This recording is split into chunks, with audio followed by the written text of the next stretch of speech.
સ્વાધ્યાય 11.2 ની રચના નંબર 4। હવે એ રચના જોતા પહેલા આપણે થોડીક બીજી વિગત જોઈ લઈએ। મેં એક આકૃતિ દોરેલી છે, એની અંદર એક વર્તુળ, અહીંયા વર્તુળનું કેન્દ્ર O, વર્તુળના બહારના ભાગનું બિંદુ P, P માંથી બે સ્પર્શકો દોર્યા છે। હવે આની અંદર આપણે એક વસ્તુ જાણીએ કે O આગળનો ખૂણો અને P આગળનો ખૂણો એકબીજાને પૂરક હોય, એટલે કે બેનો સરવાળો 180 હોય। શા માટે? તો કે અહીંયા સ્પર્શક અને ત્રિજ્યા લંબ હોય, અહીંયા પણ સ્પર્શક અને ત્રિજ્યા લંબ હોય। આ એક ચતુષ્કોણ બનાવે, ચતુષ્કોણના ચારેય ખૂણાનો સરવાળો 360 થાય, જેમાંથી 90 અને 90 180 નીકળી ગયા તો વધ્યા કેટલા? 90। તો હવે આપણે આરામથી કહી શકીએ કે P અને O આગળના ખૂણાનો સરવાળો 180 થાય। એનો મતલબ એવો કે જો અહીંયા ખૂણો 50 અંશનો હોય તો આ સાઈડ ખૂણો 130 અંશનો હોય, તો જ બેનો સરવાળો 180 થશે। જો અહીંયા ખૂણો 60 અંશનો હોય તો અહીંયા ખૂણો કેટલાનો હશે? 120 અંશનો, એટલે કે બે ત્રિજ્યાઓથી બનતો ખૂણો 120 અંશનો હોય તો સ્પર્શકોથી બનતો ખૂણો કેટલાનો થશે? 60 અંશનો। તો આપણે આ રચનાની અંદર આવું જ કંઈક કામ કરવાનું છે। શું કીધું છે અહીંયા? 5 સેમી ત્રિજ્યાવાળા વર્તુળના જેમની વચ્ચેના ખૂણાનું માપ 60 અંશ થાય, વર્તુળના જેમની વચ્ચેના ખૂણાનું માપ 60 અંશ થાય તેવા સ્પર્શકો રચો। એટલે કે સ્પર્શક વચ્ચેનો ખૂણો આપણે 60 અંશનો બનાવવાનો છે। તો એના માટે આપણે કેન્દ્ર આગળ 120 અંશનો ખૂણો બનાવી દઈએ તો સ્પર્શક આગળનો ખૂણો ઓટોમેટિક 60 અંશનો થઈ જશે। એના માટે શું કરવાનું છે? પહેલા તો આપણે 5 સેમી ત્રિજ્યાવાળું વર્તુળ દોરવું પડશે। તો મેં અહીંયા 5 સેમી માપેલું જ છે, હવે તમને માપતા આવડશે તો આની મદદથી આપણે O કેન્દ્ર લઈ અને 5 સેમી ત્રિજ્યાવાળું વર્તુળ દોરી શકીએ।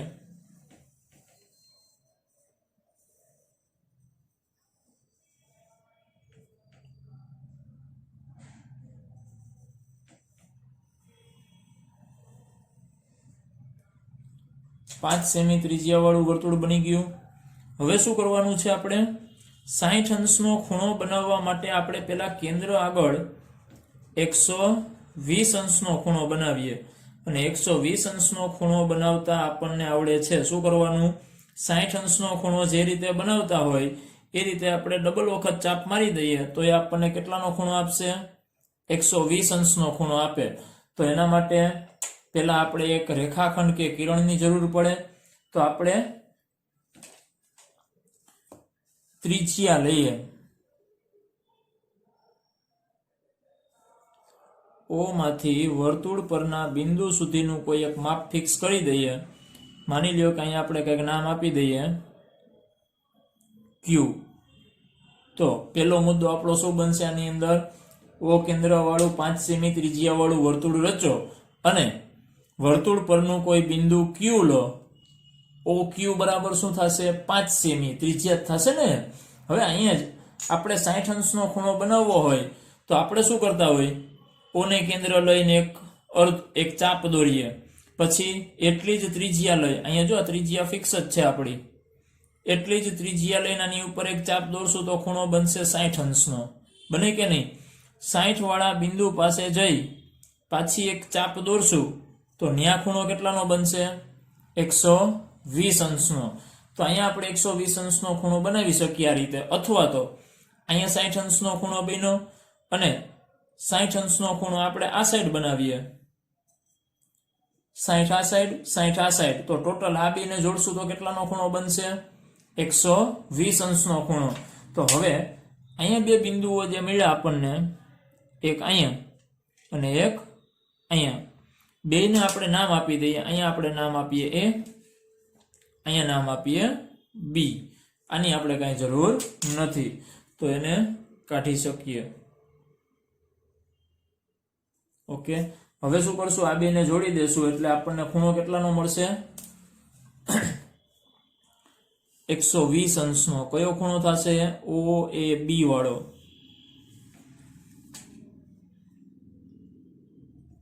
જ્યાં OA અને OB એ પણ ત્રિજ્યાઓ જ હશે। હવે આ બે ત્રિજ્યાઓ એટલે કે અહીંયા જે ખૂણો મળ્યો એ કેટલાનો મળ્યો? 120 અંશનો। તો આપણે અહીં લખી શકીએ ઓ એ અને ઓ બી એવી ત્રિજ્યાઓ દોરો કે જેથી તેમની વચ્ચેનો ખૂણો 120 અંશનો થાય. તો મુદ્દાની અંદર આપણે આ વસ્તુ લખી શકીએ. હવે શું કરવાનું છે? આપણે એ અને બી આગળ સ્પર્શક રચવાના છે. જેમ અહીંયા આ બે બિંદુઓ હતા ત્યાં આપણે સ્પર્શકો દોર્યા તો એની મદદથી 60 અંશનો ખૂણો મળ્યો. તો એ જ રીતે આપણે એ અને બી પાસે જો સ્પર્શક દોરશું તો ત્યાં આપણને ખૂણો કેટલાનો મળશે? 120 અંશનો. સોરી, બે સ્પર્શક વચ્ચેનો ખૂણો 60 અંશનો મળે. એના માટે અહીંયા જે સ્પર્શક આવશે એ આને લંબ હશે. તો આને લંબ હોય એવો આપણે અહીં સ્પર્શક દોરવો હોય અને એક સ્પર્શક અહીં દોરવો પડશે. તો આપણે કાટખૂણો બનાવવો પડે. અને કાટખૂણો કઈ રીતે બને? કાટખૂણો બનાવવા માટે શું કરવાનું હોય? તો અહીંયા માનો કે આ રેખાખંડ હતો. કાટખૂણો બનાવવા માટે આને કેન્દ્ર લઈ અને અનુકૂળ ત્રિજ્યા વડે આપણે આ રીતે આમ ચાપ દોરીએ. માનો કે ચાપને આપણે થોડીક લંબાવીએ. પછી અહીંયા પેન્સિલની અણી પરિકરની અણી રાખી આની ઉપર એક ચાપ દોરીએ તો એ 60 અંશનો ખૂણો બનશે. પછી પાછું આની ઉપર જઈને અહીંયા ચાપ દોરીએ 120 અંશનો ખૂણો બને. અને બેયનું દ્વિભાજક જે આપણને 90 અંશનો ખૂણો આપે એ આપણે જાણીએ છીએ. તો હવે એના માટે આપણે શું કરવું પડશે? 90 અંશનો ખૂણો બનાવવા માટે આપણે આ જ પ્રક્રિયા અહીંયા કરવી પડશે. ક્યાં? બી પાસે. તો 60 અંશનો ખૂણો બનાવવા માટે શું કરશું? આપણે પરિકરની અણી આની ઉપર રાખી આપણે અહીં એક આ રીતે આમ ચાપ દોરીએ. પછી આની ઉપર પાછા આવીએ. અહીંયા એક ચાપ દોરશું એટલે 60 નો ખૂણો. 60 વાળા બિંદુ પાસે પાછા આવીને આની ઉપર ચાપ દોરીએ તો એ થશે 120 નો ખૂણો. 60 અને 120 ની વચ્ચે એટલે કે એનો દ્વિભાજક આપણને કેટલાનો ખૂણો આપશે? 90 નો. તો હવે આ બિંદુ પાસેથી અંદરના ભાગમાં અહીં એક ચાપ દોરીએ અને આની પાસેથી અહીં એક ચાપ દોરીએ અને બી સાથે એને જોડી દઈએ તો આપણને ખૂણો મળશે. કેટલાનો મળશે? 90 અંશનો ખૂણો મળે.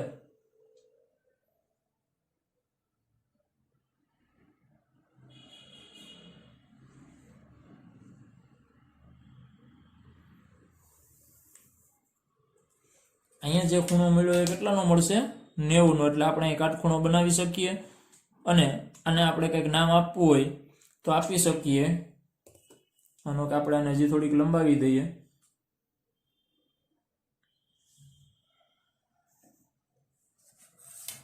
ત્યાં આપણે કંઈક નામ આપી દઈએ, માનો કે x. હવે મુદ્દાની અંદર આપણે લખી શકીએ કિરણ bx રચો જેથી ખૂણો OBX બરાબર 90 થાય. હવે શું કરવાનું છે? એ પાસે આપણે 90 નો ખૂણો બનાવવાનો છે. તો એના માટે પણ આ જ કામ પાછું આપણે કરવાનું. પહેલા અહીંથી આપણે એક આમ ચાપ રચવાની. ચાપ બની ગઈ. હવે પહેલા આપણે 60 અંશનો ખૂણો બનાવશું અહીંથી. પછી 60 નું જ્યાં બિંદુ મળે ત્યાંથી જ પાછી એક ચાપ દોરીએ એટલે આપણને જે ખૂણો મળશે એ કેટલાનો મળશે? 120 અંશનો. હવે શું કરવાનું? આનો દ્વિભાજક એટલે 60 વાળા ચાપ આગળથી અહીંયા આપણે એક ચાપ દોરીએ. એ જ રીતે 120 નું જે બિંદુ હતું ત્યાંથી એક ચાપ દોરીએ અને એને એ સાથે જોડી દઈએ. બે છેદે છે એટલે એ પણ 90 નો ખૂણો બનશે.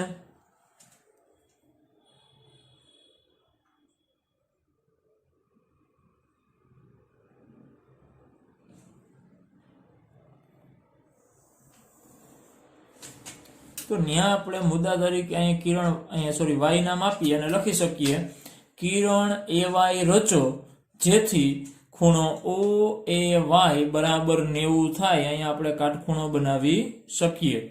હવે અહીંયા આપણે બે કિરણ જ્યાં છેદે ત્યાં નામ આપી દઈએ P. તો એના પછીના મુદ્દામાં એવું લખી શકીએ કિરણ AY અને કિરણ BX જ્યાં છેદે ત્યાં P નામ આપો. આમ અહીંયા હવે જે ખૂણો બનશે એ કેટલાનો ખૂણો બનશે? 60 અંશનો. શું કામ? કેમ કે અહીંયા ખૂણો 120 નો હતો તો અહીંયા ચતુષ્કોણ બન્યો. આપણે જેમાં અહીંયા વાત કરી હતી એ જ રીતે અહીંયા ખૂણો કેટલાનો થઈ જશે? 60 નો. તો હવે અહીંયા આપણી રચના પૂરી થઈ તો નીચે લખવાનું. આમ ખૂણો APB બરાબર 60 અંશ થાય. તો અહીંયા આપણે જે કામ કર્યું એને વ્યવસ્થિત એકવાર જોઈએ તો પહેલેથી આપણે આ રચના લખવાની થાય તો આપણે શું કરવું પડે? પહેલા લખવાનું થશે પક્ષ. પક્ષની અંદર શું લખવાનું? તો કે O કેન્દ્ર અને 5 સેમી ત્રિજ્યા વાળું વર્તુળ આપેલ છે, આપણને બીજું કઈ આપેલું નથી. અને કૃત્યની અંદર શું લખવાનું? તેના સ્પર્શકો AP અને PB વચ્ચેનો ખૂણો 60 અંશ રચવો. જે આપણે કામ કરવાનું છે એ વસ્તુ ક્યાં આવશે? કૃત્યની અંદર 60 અંશનો ખૂણો રચવાનો છે. કયો ખૂણો? તો કે APB બરાબર 60 થાય એવા બે સ્પર્શકો રચવા. તો કૃત્યનું કામ પણ પૂરું થઈ ગયું. હવે શું આવે? રચના અને ત્યાર પછી રચનાના મુદ્દા. તો રચનાના મુદ્દાની અંદર પહેલો મુદ્દો કયો આવશે? તો કે O કેન્દ્ર 5 સેમી ત્રિજ્યા વાળું વર્તુળ રચ્યું અથવા દોરો અને OQ બરાબર 5 સેમી થાય એટલે કે ત્રિજ્યા થાય તેવો રેખાખંડ દોરો. રેખાખંડ દોરવાનું કારણ, જો રેખાખંડની જરૂર નથી, આપણે એક બિંદુ Q ની જરૂર હતી, તો અહીંયા Q પાસેથી A અને B ચાપ એવા દોરવાના છે જેટલી ત્રિજ્યા OQ ની હતી એટલી જ ત્રિજ્યા લઈ અને A અને B બિંદુ લીધા હતા આપણે. પણ એ ચાપ આપણે જે દોરી છે એને લખવાની જરૂર નથી. ત્યાં આપણે શું લખી શકીએ? ખૂણો AOB બરાબર 120 થાય એટલે ત્યાં આપણો બીજો મુદ્દો આવશે. ખૂણો AOB બરાબર 120 અંશ થાય તેવા બિંદુઓ A અને B લો. બીજો મુદ્દો થઈ ગયો. હવે આપણે શું કર્યું? આ બે રેખાખંડ દોર્યા તો એના માટે આપણે લખી શકીએ અને OA અને OB જોડો એટલે કે બે ત્રિજ્યાઓ થશે. એને આપણે અલગ ત્રીજો મુદ્દો બનાવવાની જરૂર નથી. ત્યાર પછી શું કરવાનું થાય? તો કે A પાસે અથવા B પાસે, જેને તમે પહેલા દોરો અથવા તો આડાવડું ગમે લખી શકો, એમાં કઈ વાંધો નહીં આવે. A પાસે OA લંબ AY થાય એવું કિરણ AY દોરો, અથવા તો આપણે એવું લખી શકીએ કિરણ AY રચો જેથી ખૂણો OAY બરાબર 90 થાય. આનું કામ કર્યું. એ જ રીતે ચોથો મુદ્દો અલગ બનાવવો હોય તો વાંધો નહીં, આની અંદર લખવો હોય તો વાંધો નહીં. કયો? તો કે કિરણ BX રચો જેથી ખૂણો OBX બરાબર 90 થાય. આનું કામ પૂરું થઈ ગયું. હવે શું કરવાનું છે? અહીંયા આપણે કર્યું BX કિરણનું કામ. ત્યાર પછીનો મુદ્દો પાંચમો, એની અંદર શું લખશું? બે કિરણ જ્યાં ભેગા થાય ત્યાં P નામ આપો. આ કામ અહીં આપણું પૂરું. P નામ આપ્યું તો હવે એ P પાસે જે ખૂણો બનશે કેટલાનો બનશે? 60 અંશનો. તો એના પછી છઠ્ઠો મુદ્દો, અથવા તો તમે એમને પણ લખી શકો આમ, ખૂણો APB બરાબર 60 અંશ થાય. અથવા તો આપણે નીચે લખી શકીએ આમ, સ્પર્શકો AP અને BP વચ્ચેનો ખૂણો 60 અંશનો મળે. તો આ રીતે આપણને આખી રચના તૈયાર મળે. હવે આ રચના આપણને પરીક્ષાની અંદર 4 માર્કમાં પૂછાઈ શકે. તો એના માટે આપણે પક્ષ, કૃત્ય, રચના વ્યવસ્થિત દોરવી અને રચનાના મુદ્દા વ્યવસ્થિત લખવા પડે.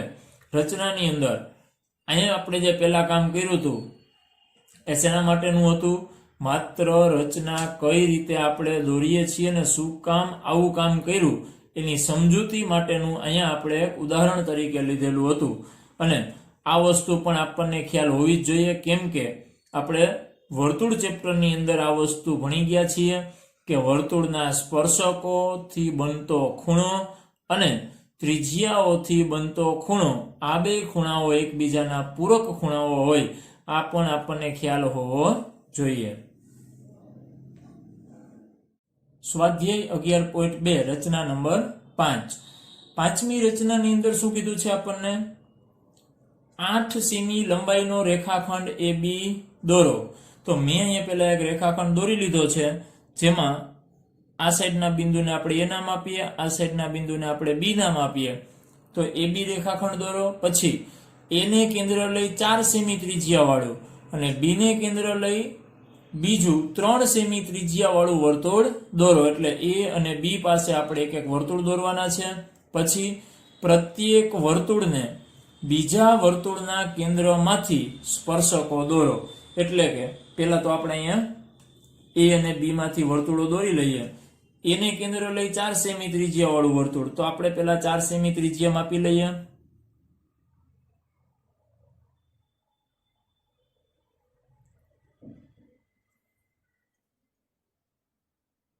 ચલો અહીંયા 4 સેમી ત્રિજ્યા થઈ ગઈ. તો એ ક્યાંથી દોરવાની છે? એ પાસેથી. તો એ આગળથી આપણે એક વર્તુળ દોરવાનું જેની ત્રિજ્યા 4 સેમી હોય. તો અહીંયા આપણું વર્તુળ બની ગયું. પછી બીને કેન્દ્ર લઈ 3 સેમી ત્રિજ્યા વાળું વર્તુળ, તો એના માટે આપણે અહીંયા પાછું માપ બદલવું પડશે. ચલો અહીંયા 3 સેમી નું માપ લઈ લીધું. હવે શું કરવાનું છે? બી પાસેથી વર્તુળ દોરવાનું છે.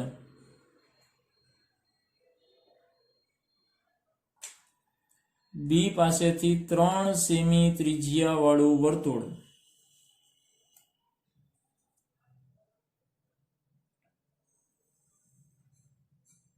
ચલો 2 વર્તુળ બની ગયા. હવે આ સાઈડનું કેન્દ્ર છે, ત્યાંથી સામેના વર્તુળને સ્પર્શક દોરવાના છે અને બી માંથી આ વર્તુળને સ્પર્શકો દોરવાના છે. તો એના માટે આપણી પાસે અહીંયા રેખાખંડ AB કોમન છે. તો હવે શું કરશું? પહેલા તો એનો લંબ દ્વિભાજક દોરીએ. લંબ દ્વિભાજક માટે શું કરવાનું? અડધા કે એના કરતા વધારે માપની ત્રિજ્યા લેવાની અને ઉપર નીચે ચાપ દોરીએ. આપણે માનો કે બી માંથી એક ચાપ ઉપર દોરીએ, એક ચાપ નીચે દોરીએ અને એ માંથી પણ એક ચાપ ઉપર, એક ચાપ નીચે. બેયને જોડતો રેખાખંડ એટલે એનો લંબ દ્વિભાજક થશે.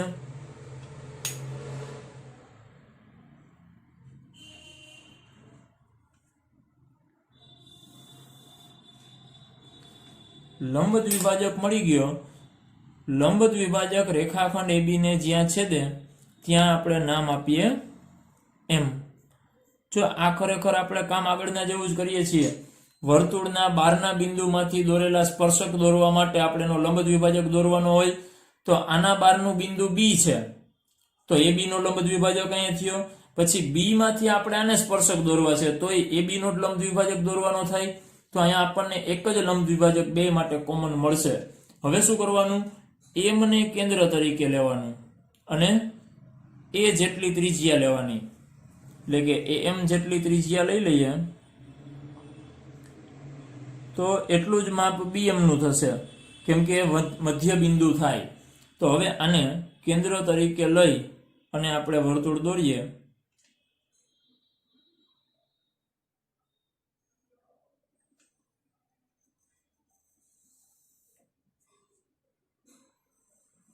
તો A અને B બંનેમાંથી પસાર થવું જોઈએ.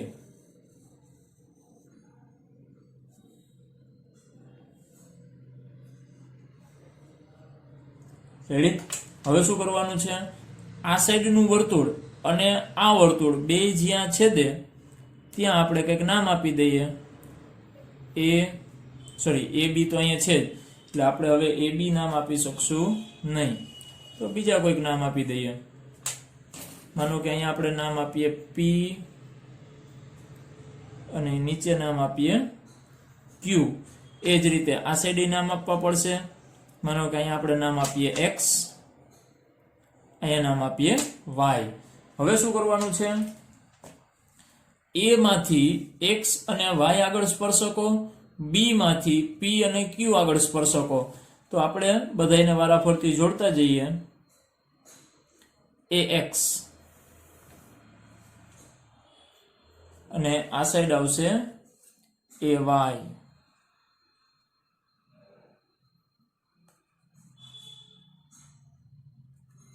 તો A માંથી આપણને બે સ્પર્શકો મળી ગયા. હવે શું કરવાનું? B માંથી સ્પર્શકો, તો B ને P સાથે જોડી દેવાના.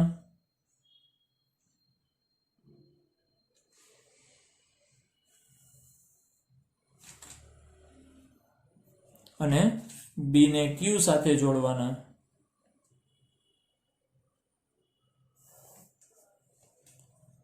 તો હવે આપણી રચના તૈયાર થાય. તો અહીંયા આપણે જે રચના દોરી એની અંદર શું હતું, એ માંથી બી કેન્દ્રવાળા વર્તુળને બે સ્પર્શકો અને બી માંથી એ કેન્દ્રવાળા બે વર્તુળને આ વર્તુળને બે સ્પર્શકો દોરવાના હતા. હવે આની અંદર પક્ષ, કૃત્ય, રચનાના મુદ્દા એ તમે જાતે લખી શકશો. હવે અહીંયા આપણે 11.2 ની અંદર 5 રચનાઓ દોરી. આપણા કોર્સની અંદર 11.2 ની અંદર ટોટલ 7 રચનાઓ આપી છે, પણ ગુજરાત બોર્ડે આ વર્ષે 6ઠ્ઠી અને 7મી રચના પરીક્ષાની અંદર નહીં પૂછાય એવું કીધેલું છે. તો આપણે અહીંયા 5 સુધીની જ રચનાઓ તૈયાર કરવાની છે. તો 6ઠ્ઠી અને 7મી રચના કરવાની આપણે જરૂર નથી, પણ તમે જાતે ટ્રાય કરી અને બાકીની રચનાઓ પણ જાતે કરવાની ટ્રાય કરી શકો, જેથી આપણને પ્રેક્ટિસ થશે અને થોડીક વધારાની માહિતી પણ આપણે મેળવી શકીએ.